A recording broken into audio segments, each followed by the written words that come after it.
ટક્યું છે, નાદને આધારે આ સૃષ્ટિ ટકી છે અને ચાલે છે. તો એ નાદ બ્રહ્મ છે. ભક્તિ માર્ગમાં એને મુરલીધરની મુરલી કહીએ છીએ.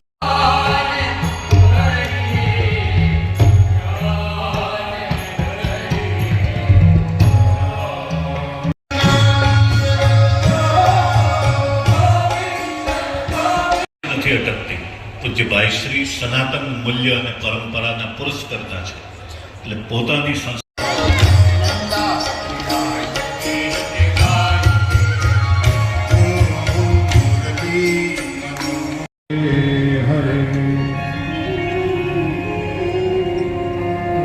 પૂજ્યભાઈ શ્રીની નિશ્રામાં એક 3 શૈક્ષણિક સંસ્થા અને એક ગુરુકુળ ચાલે છે, વૈદિક ગુરુકુળ.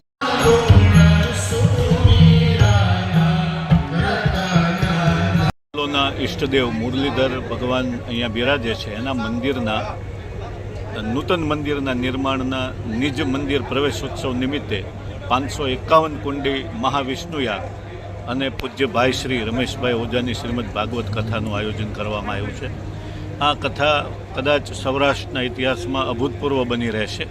તમામ વર્ણના લોકોને સાથે લઈ અને ઉત્સાહભેર અહીંયા કાર્યક્રમોનું આયોજન થયું છે. 26 તારીખે પૂજ્ય ગધેથડ આશ્રમના પૂજ્ય લાલબાપુ દ્વારા 54 ગામનો ગામ ધુમાડો બંધ, પક્ષીઓને ચણ, ગાયોને ચારો નાખવામાં આવશે. અનેક સેવાકીય પ્રવૃત્તિઓ પણ થઈ રહી છે અને ખૂબ જ ઉમંગ અને ઉત્સાહથી અહીંયા વ્યવસ્થા પણ અદ્ભુત કરવામાં આવી છે.